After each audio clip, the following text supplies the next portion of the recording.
स्नेहदा स्पन्दन स्नेहदा स्पन्दन।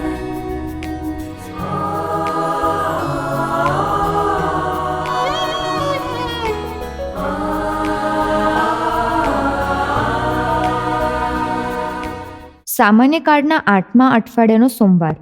આજે ધર્મસભાના જનેતા માતા મરિયમનું પર્વ.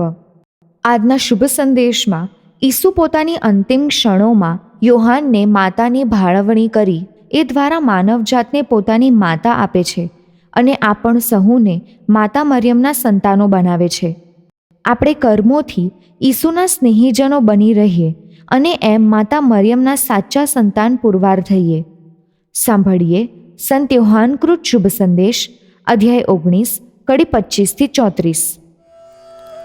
એ વખતે ઈસુના ક્રૂસ પાસે તેમના મા, માસી, ક્લોપ્પાની વહુ મરિયમ અને મગદલાની મરિયમ સાથે ઊભા હતા. ઈસુએ પોતાના માને અને તેમની પાસે ઊભેલા પોતાના વહાલા શિષ્યને જોઈને માને કહ્યું, બાઈ, આ તારો દીકરો. પછી તેમણે શિષ્યને કહ્યું, આ તારી મા. અને તે ઘડીથી શિષ્યે તેમને પોતાને ત્યાં રાખ્યા. ત્યાર પછી હવે બધું પૂરું થયું છે એમ જાણતા હોય ને શાસ્ત્રની વાણી સાચી પાડવા ઈસુએ કહ્યું, મને તરસ લાગી છે. ખાટો દ્રાક્ષાસો ભરેલી એક બરણી ત્યાં પડી હતી. એટલે તેમાં એક વાદળી બોડી ભાલામાં ખોસી તેમના મોઢા આગળ ધરવામાં આવી. ખાટો દ્રાક્ષાસો લીધા પછી ઈસુ બોલ્યા, પૂરું થયું. આમ કહીને માથું નમાવીને તેમણે પ્રાણ સોંપી દીધા.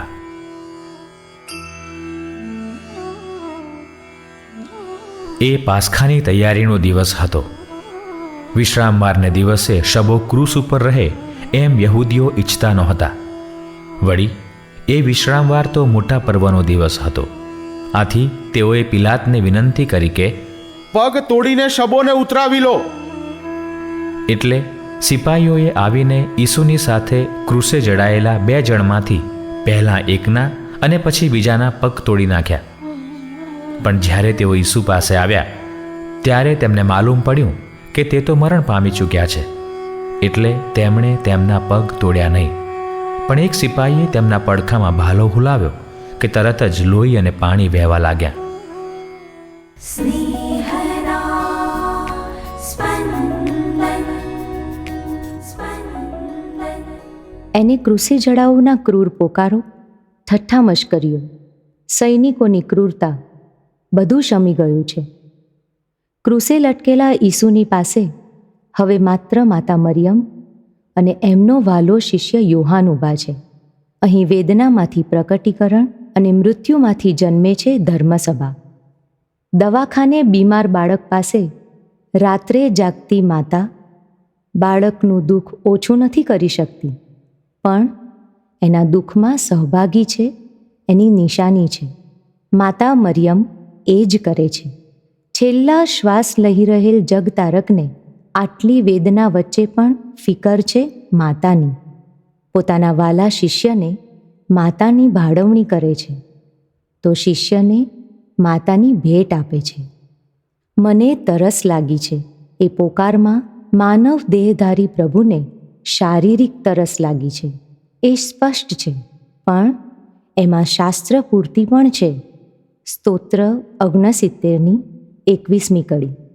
પણ ઈસુને સાચી તરસ હતી મનુષ્યો ઉપરના એમના પ્રેમના યોગ્ય પ્રતિસાદની.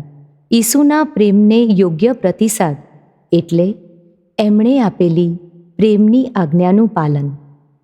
પૂરું થયું એ ઈસુના અંતિમ શબ્દોમાં નિરાશા કે પરાજયનો સૂર નથી, પણ પિતાએ સોંપેલા કાર્યને પૂર્ણ કર્યાનો સંતોષ છે.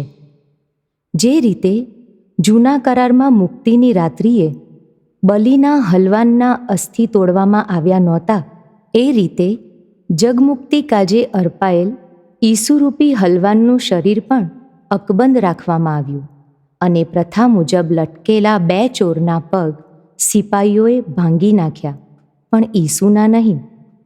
ઈસુના આખા અવતારમાં શાસ્ત્રોની જે રીતે પરિપૂર્તિ થાય છે એ ઈશ્વરની દિવ્યતાની અપ્રતિમ ઝલક છે.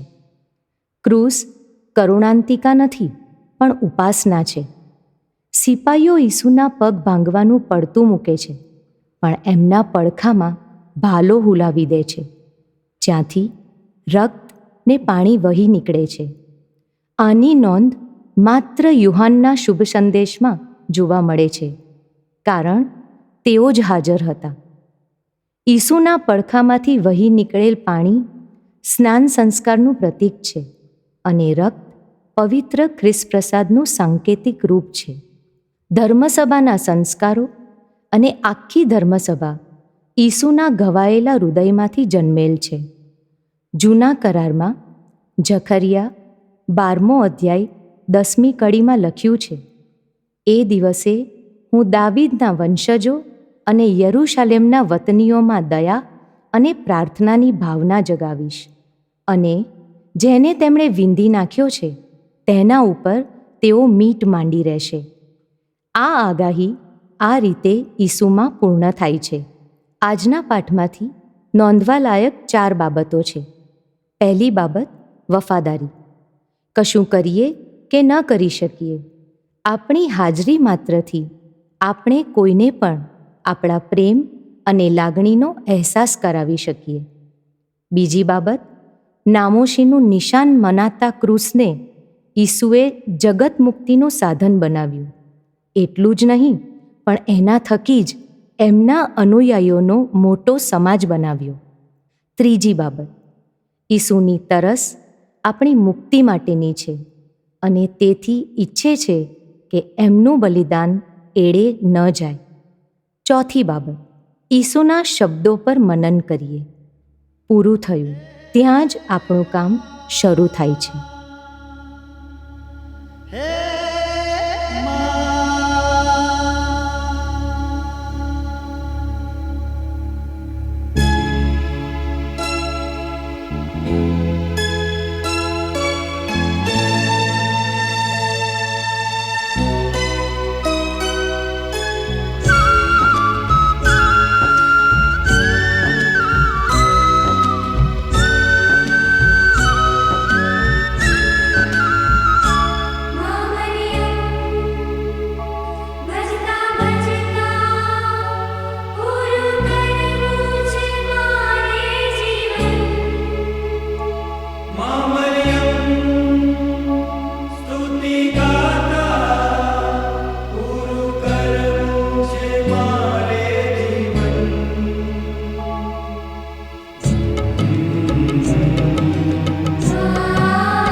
ગાવા છે તારા ભજન.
મરિયમ